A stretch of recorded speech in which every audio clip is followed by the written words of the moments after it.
Good morning friends, मैं CP Gupta, lecturer civil engineering, government polytechnic college Alwar. आपको course code CE 310 का second unit का पहला लेक्चर बताने जा रहा हूँ। ये सेकंड यूनिट के अंदर जो आपके है वो है आपका लोड्स, स्ट्रक्चरल डायनामिक्स। और इस स्ट्रक्चरल डायनामिक्स के अंदर जो मेनली आपके कोर्स में हैं, ये दो तरह के लोड्स के बारे में बात की है। पहला, अगर आप देख रहे हैं मेरी स्क्रीन के ऊपर तो आपको दिखाई दे रहा होगा साफ साफ। पहला आपको इसके अंदर दिखाई दे रहा है स्टैटिक लोड और दूसरा आपको दिखाई दे रहा है डायनामिक लोड। देखिए, जो स्टैटिक लोड होते हैं वो लोड्स होते हैं जो टाइम के साथ नहीं बदलते हैं। यानी जैसे एग्जाम्पल के तौर पे मैं एक कुर्सी पर बैठा हूँ, तो उस कुर्सी के ऊपर मेरा जो वज़न है वो तो फिक्स है ना। तो अगर मैं कुर्सी के ऊपर बैठता हूँ तो कुर्सी की टांगों के ऊपर जो मेरा वज़न आएगा वो फिक्स है, वो नहीं बदलेगा टाइम के साथ। फॉर एग्ज़ाम्पल, एक छत हमने डाल रखी है, तो उस छत, जो भी जितनी मोटाई की छत एक बार हमने डाल दी, तो अब समय के साथ वो छत नहीं चेंज होगी, मतलब उसका वज़न चेंज नहीं होगा। तो इस तरह के जो लोड्स होते हैं वो स्टैटिक लोड कहलाते हैं, जो समय के साथ नहीं बदलते हैं। दूसरे टाइप के जो लोड्स होते हैं वो कहलाते हैं डायनामिक लोड। ये डायनामिक लोड जो होते हैं, मतलब डायनामिक मतलब गतिमान। डायनामिक्स आपने फर्स्ट ईयर में भी डायनामिक्स और स्टैटिक्स पढ़ा है, तो स्टैटिक से ही स्टैटिक लोड बना और डायनामिक से ही डायनामिक लोड बना। डायनामिक्स मतलब जिस लोड के अंदर आपकी गति रहती है, यानी जैसे एक पंखा चल रहा है, तो ये पंखा जो है डायनामिक मूवमेंट है कि स्टैटिक मूवमेंट है? भाई डायनामिक मूवमेंट है। जैसे फॉर एग्जांपल, एक जो मशीन है वो फाउंडेशन के ऊपर जो है बार बार साइक्लिक लोड डाल रही है, तो वो कैसा लोड हुआ? वो डायनामिक लोड हुआ।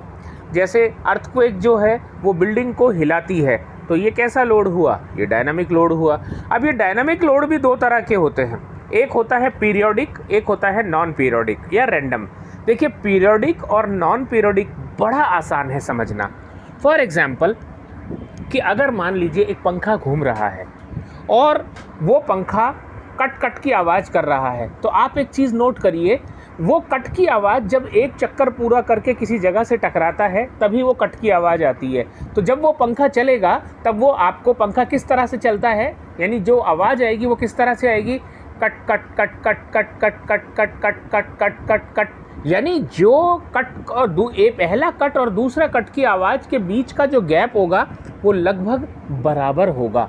तो ऐसी चीज़, यानी ऐसा लोड जो बार बार निश्चित अंतराल के बाद अप्लाई हो रहा हो, ऐसा लोड पीरियोडिक लोड कहलाता है, जो निश्चित अंतराल के बाद। जैसे फॉर एग्जांपल, हम कोई मशीन के बारे में बात करें, अगर हम मशीन के बारे में बात करें और ऐसी मशीन के बारे में बात करें कि जिस मशीन का जो लोड है वो हमारा समय के साथ बार बार टकरा रही है वो मशीन। जैसे आपने लोहा कूटने वाले को देखा होगा, तो लोहा कूटने वाला जो होता है, आपने कभी अपने लाइफ में अगर इस तरह का देखा हो, तो एक जो है वर्टिकल जैक होता है जो ठक ठक ठक ठक ठक ठक ठक ठक इस तरीके से चल रहा होता है, और उसके नीचे वो जो लोहार होता है वो गरम गरम लोहे को रख करके शेप देता है। तो ये जो लोड है, इस तरीके का लोड कहलाता है पीरियोडिक लोड। और नॉन पीरियोडिक या रैंडम लोड कौन से लोड्स होते हैं डायनामिक? भैया, ये होते तो गतिमान लोड ही हैं, लेकिन इनका ये फिक्स नहीं होता कि ये इतने टाइम अंतराल के बाद वापस से होंगे। जैसे अर्थक्वेक लोड। अब अर्थक्वेक लोड जो होंगे वो किस तरह के लोड होंगे? अर्थक्वेक लोड के अंदर ये कोई गारंटी थोड़ी है कि साहब अभी अर्थक्वेक जो है, अगर किसी स्ट्रक्चर को 1 mm धक्का दे रहा है तो अगले सेकंड भी 1 mm ही धक्का देगा। यदि एनर्जी ज़्यादा आ गई तो हो सकता है वो 3 mm धक्का दे दे, यदि एनर्जी कम आई तो हो सकता है 1 mm के बजाय 0.1 mm ही धक्का दे। तो इस तरीके के जो लोड्स होते हैं वो आपके नॉन पीरियोडिक लोड्स या रैंडम लोड्स कहलाते हैं। अब आपके ये जो आपको मैं दिखा रहा हूँ स्क्रीन के ऊपर, डिग्री ऑफ फ्रीडम। देखिए, ये डिग्री ऑफ फ्रीडम कुछ भी नहीं है। बहुत आसान सी भाषा में अगर मैं आपको डिग्री ऑफ फ्रीडम समझाऊँ, तो डिग्री ऑफ फ्रीडम का मतलब है कि हम कोई भी स्ट्रक्चर जो बनाते हैं, उस स्ट्रक्चर में कोई भी एलिमेंट, यानी जैसे स्ट्रक्चर के अंदर, जैसे मैं एक रूम के बारे में या एक मकान के बारे में बात करूं, तो उसमें एक्स्ट्रा स्ट्रक्चरल एलिमेंट कौन कौन से हुए, उसमें स्ट्रक्चरल एलिमेंट हो गए, फुट फाउंडेशन हो गई, फिर उसके ऊपर कॉलम हो गया, कॉलम के ऊपर बीम हो गई और बीम के ऊपर छत हो गई। ये अलग अलग स्ट्रक्चरल एलिमेंट है। अब जो बीम, दो बीम जब कॉर्नर पर जुड़ते हैं तो वो एक नोड बनता है, और जो बीम होता है इसको एलिमेंट कहते हैं। तो देखिए, ए पार्टिकल और a mass in a space can undergo 6 movement. ये क्यों बोला इसने 6 मूवमेंट? हमारे पास हम दो तरह की मूवमेंट्स के बारे में बात करते हैं, एक 3 डायमेंशनल और एक 2 डायमेंशनल। तो अभी जो ये बात कर रहा है ये 3 ट्रांसलेशन और 3 डायमेंशनल के बारे में बात कर रहा है। अब सुनिए, यदि हवा में मैं एक पेंडुलम को लटका दूं, इसे बहुत आसान भाषा में समझाता हूं। देखिए, आपको हवा में एक पेंडुलम लटका दूं तो इस पेंडुलम को मैं क्या कर सकता हूं, इस पेंडुलम को, या एक मान लीजिए, हाँ जैसे मान लीजिए एक रॉड लटका दूं हवा में, एक रॉड लटका दूं, इस रॉड को मैं एक्स डायरेक्शन के अंदर ले जा सकता हूं, यस ले जा सकता हूं। इस रॉड को मैं वाई डायरेक्शन में भी ऊपर नीचे ले जा सकता हूं, अगर ये फ्री है तो। अगर ये फ्री है तो, या ये मान लीजिए कि मैंने इस रॉड को लटका रखा है, अब ये कहाँ कहाँ जा सकती है ये मुझे चेक करना है। तो मैं इस रॉड को एक्स डायरेक्शन में घुमा के सीधा सीधा सरका के ले जा सकता हूँ, बिल्कुल ले जा सकता हूँ। वाई डायरेक्शन में इसको ऊपर नीचे कर सकता हूँ, कर सकता हूँ। जेड डायरेक्शन में भी इसको आगे पीछे कर सकता हूँ, कर सकता हूँ। तो इसका मतलब ये तो वो 3 मूवमेंट हुए साहब कि जिसमें मैं इस लोड को, यानी इस रॉड को सरका रहा हूँ, और सरकाने का मतलब ट्रांसलेशनल मूवमेंट दे रहा हूँ, लीनियर मूवमेंट दे रहा हूँ। और इसका मतलब कि त्रिविम में 3 डायमेंशन के अंदर किसी भी वो एलिमेंट में 3 तरीके के, चाहे वो पॉइंट हो चाहे वो एलिमेंट हो, 3 तरीके के लीनियर मूवमेंट पॉसिबल है, एक्स डायरेक्शन में, वाई डायरेक्शन में और जेड डायरेक्शन में। अब ये तो लीनियर मूवमेंट हुए। अब अगर इसी रॉड को मैं देखूं तो मैं एक्स एक्सिस के अबाउट इसको घुमा सकता हूं, बिल्कुल घुमा सकता हूं। एक्स एक्सिस के अबाउट मैं इस रॉड को, यानी इस रॉड के ऊपर वाले पॉइंट पर मैं एक सिलाई घुसा देता हूं, और अब मैं इसको एक्स एक्सिस के अबाउट घुमाता हूं। तो एक्स एक्सिस के अबाउट अगर मैं घुमाऊंगा तो वाई जेड प्लेन के अंदर ये एक चक्कर सा बनाएगा। ठीक इसी तरीके से अगर मैं इस फिगर में देखो बहुत साफ साफ दिख रहा है, अगर वाई के अबाउट मैं एक छेद कर दूं इसी के अंदर, तो ये एक्स जेड प्लेन के अंदर घूमना शुरू हो जाएगा, एक्स जेड प्लेन में घूमना शुरू हो जाएगा। और इसी तरीके से अगर मैं जेड एक्सिस के डायरेक्शन में एक छेद कर दूं इसके अंदर और एक सिलाई पुरो दूं, तो मैं इसको एक्स वाई प्लेन के अंदर बड़े आराम से घुमा सकता हूं। यानी ये रॉड एक्स वाई प्लेन में भी रोटेट कर सकती है, एक्स जेड प्लेन में भी रोटेट कर सकती है, और वाई जेड प्लेन में भी रोटेट कर सकती है। यानी ये रॉड या ये पॉइंट 3 डायरेक्शन में एंगुलर मूवमेंट कर सकता है। क्या कर सकता है? Angular movement. तो इसका मतलब ये हुआ कि त्रिविम में 3 डायमेंशन में किसी भी पॉइंट को या किसी भी रॉड को हम 3 मूवमेंट लीनियर दे सकते हैं, और 3 मूवमेंट हम उसको एंगुलर दे सकते हैं। तो इसका मतलब उसकी डिग्री ऑफ फ्रीडम, भैया डिग्री ऑफ फ्रीडम का मतलब है कि कितनी ऐसी डायरेक्शंस हैं या कितने ऐसे मूवमेंट हैं जिनमें ये घूमने के लिए या चलने के लिए आज़ाद है। तो भैया 3 तो लीनियर मूवमेंट करने के लिए आज़ाद है, और 3 ही घूमने वाले मूवमेंट के लिए ये आज़ाद है। तो इसका मतलब टोटल डिग्री ऑफ फ्रीडम कितनी हो गई? 6 हो गई। तो ये जो इसके अंदर दिखाया है 3 translational movement along x direction, along y direction, along z direction, और इसके बाद आपका ये जो तीसरा है आपका, और सेकंड जो आपका है ये है 3 rotational movement about x axis, about y axis, about z axis. तो ये मैंने आपको समझा दिया। ठीक इसी तरीके से अगर यही चीज़ 2 डायमेंशनल हो, अब जैसे फिगर ए में देखिए आप, सिंगल डिग्री ऑफ फ्रीडम है, ये एक पेंडुलम लटका रखा है। यदि मैं ये कहता हूँ ये ऊपर बंधा हुआ है, तो भैया अगर बंधा हुआ है तो मैं इसे एक्स डायरेक्शन में खींच सकता हूँ क्या? नहीं खींच सकता। तो इसका मतलब ये फ्री नहीं है एक्स डायरेक्शन में जाने के लिए। क्या मैं इसे वाई डायरेक्शन में ऊपर खींच सकता हूँ? नहीं खींच सकता। क्या मैं इसे जेड डायरेक्शन में खींच के ले जा सकता हूँ? नहीं ले जा सकता, क्योंकि ऊपर ये बंधा हुआ है, ऊपर ये फिक्स्ड है। लेकिन अगर मैं चाहूँ तो इस जेड एक्सिस के अबाउट, यानी एक सिलाई पुरो दूँ जेड डायरेक्शन के अंदर इसमें, तो ये एक घूम सकता है, थीटा एंगल बना सकता है एक्स वाई प्लेन के अंदर। किस में बना सकता है? एक्स वाई प्लेन में। यानी इसके अंदर सिर्फ और सिर्फ एक जो है डिग्री ऑफ फ्रीडम पॉसिबल है, यानी इसके अंदर केवल एक मूवमेंट पॉसिबल है और उसे हम जेड एक्सिस के अबाउट रोटेशनल मूवमेंट बोलेंगे। क्या बोलेंगे? जेड एक्सिस के अबाउट रोटेशनल मूवमेंट। अब आप आ जाइए फिगर 2 पर। ये स्प्रिंग लगी हुई है, यदि मैं इस स्प्रिंग को वाई डायरेक्शन में नीचे की तरफ खींचूं तो ये खिंच जाएगी? यस, खिंच जाएगी। क्या मैं इसे एक्स डायरेक्शन में ले जा सकता हूं? नहीं ले जा सकता। क्या मैं इसे जेड डायरेक्शन में खींच के ले जा सकता हूं? नहीं ले जा सकता। तो इसका मतलब ये हुआ कि इसके अंदर एक तो वाई डायरेक्शन के अंदर लीनियर जो है अपना मूवमेंट पॉसिबल है, और दूसरा मैं अगर इसके अंदर थीटा एंगल घुमाता हूं तो वही जेड एक्सिस के अबाउट मैंने वापस से इसको थीटा एंगल दे दिया। तो इसका मतलब इसमें सिर्फ और सिर्फ 2 डिग्री ऑफ फ्रीडम पॉसिबल है। और ये जो आपको ऊपर वाला फिगर दिख रहा है इसके अंदर, सॉरी सी वाला फिगर जो आपको दिख रहा है इसके अंदर देखिए मज़ेदार बात, बॉटम पर ये फिक्स्ड है। अगर ये बॉटम पर फिक्स्ड है तो ये वाई डायरेक्शन में ऊपर नीचे नहीं जा सकता, नहीं जा सकता। लेकिन ये एक्स डायरेक्शन के अंदर ऊपर वाला पॉइंट जा सकता है। जेड डायरेक्शन में भी ये ऊपर, यानी M5 जो पॉइंट है ये ऊपर इस जेड डायरेक्शन में आ सकता है। तो दो तो जो है ट्रांसलेशनल मूवमेंट हो गए, और इसके अलावा यदि मैं एक्स डायरेक्शन में घुमाना चाहूँ घूम जाएगा, वाई डायरेक्शन में घुमाना चाहूँ घूम जाएगा, जेड डायरेक्शन में घुमाना चाहूँ घूम जाएगा। तो केवल वाई डायरेक्शन के अंदर लीनियर मूवमेंट इसमें नहीं होगा, बाकी इसके अंदर 6 में से 5 मूवमेंट हो जाएंगे। इसलिए इसके अंदर हमने कहा कि इसके पास 5 डिग्री ऑफ फ्रीडम पॉसिबल है। अब इक्विलिब्रियम आप लोगों ने सबने पढ़ा है, देखो सब फर्स्ट ईयर में सब लोगों ने ये जो मैकेनिक्स पढ़ी है, ये मैकेनिक्स आपको पढ़ाई इसीलिए गई थी ताकि आपको इक्विलिब्रियम समझ में आए कि भाई ये इक्विलिब्रियम वास्तव में होता क्या है। तो इक्विलिब्रियम का यही मतलब होता है कि अगर किसी भी बॉडी पर मैं फोर्स लगाता हूँ और फोर्स लगाने के बाद भी वो बॉडी टस से मस नहीं हो रही है, यानी वो इक्विलिब्रियम में है, ना तो टूट रही है ना टस से मस हो रही है, तो इसका मतलब उस बॉडी पर लगने वाले सभी बल आपस में एक दूसरे को बैलेंस कर रहे हैं, तभी तो वो बॉडी जो है इक्विलिब्रियम में है।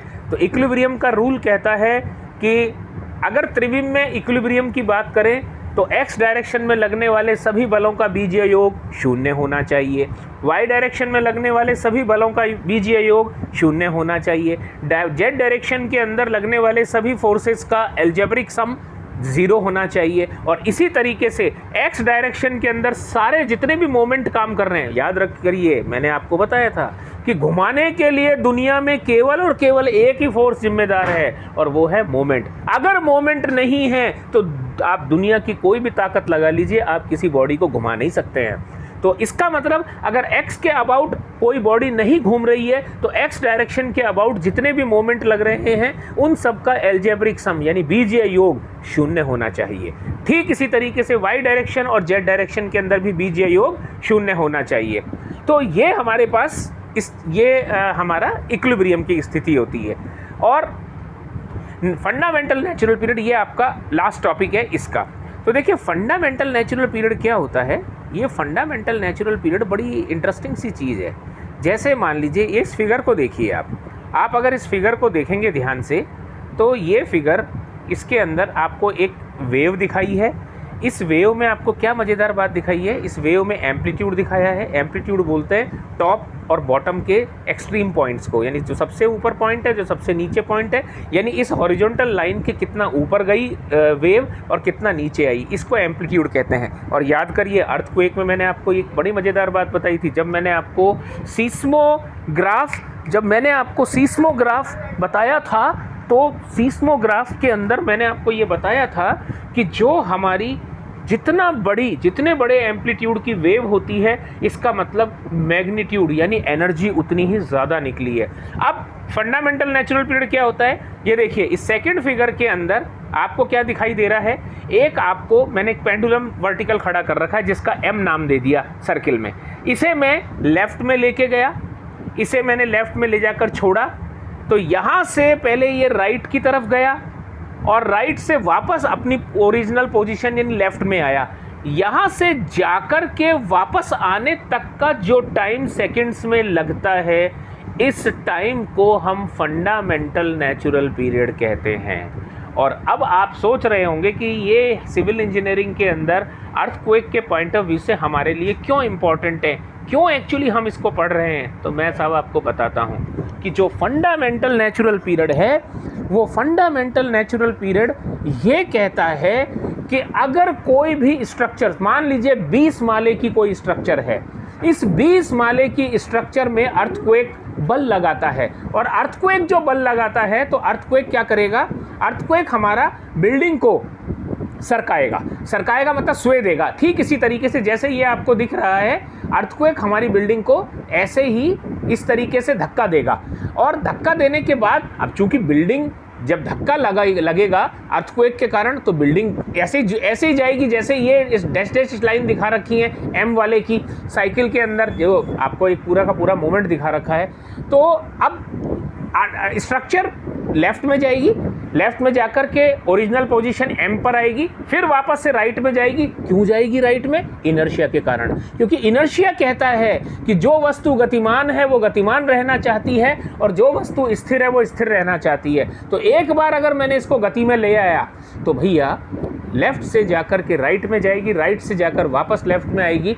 इस पूरी की पूरी एक साइकिल में जितना टाइम लगा, इसे फंडामेंटल नेचुरल पीरियड मैंने बिल्डिंग के लिए कहा। अब सवाल यही है, सर अब आप कहेंगे सर आपने ये तो बताया ही नहीं कि ये इंपॉर्टेंट क्यों है, तो मैं बता देता हूँ। देखिए, कोई भी बिल्डिंग अगर जितना दूर जाएगी या जितना ज़्यादा फंडामेंटल नेचुरल पीरियड होगा उसका, इसका मतलब ये हुआ कि वो अगर ज़्यादा समय ले रही है, तो ज़्यादा समय ले रही है तो इसका मतलब है कि वो ज़्यादा दूर तक जा रही है, और ज़्यादा दूर तक जाकर के यानी उसमें स्वे मतलब डिफ्लेक्शन, यानी साइड में सरकने वाला जो डिस्प्लेसमेंट है वो बहुत ज़्यादा हो रहा है। और अगर ज़्यादा डिस्प्लेसमेंट हो रहा है तो इसका मतलब है कि इसके फेलियर के चांसेस ज़्यादा होंगे।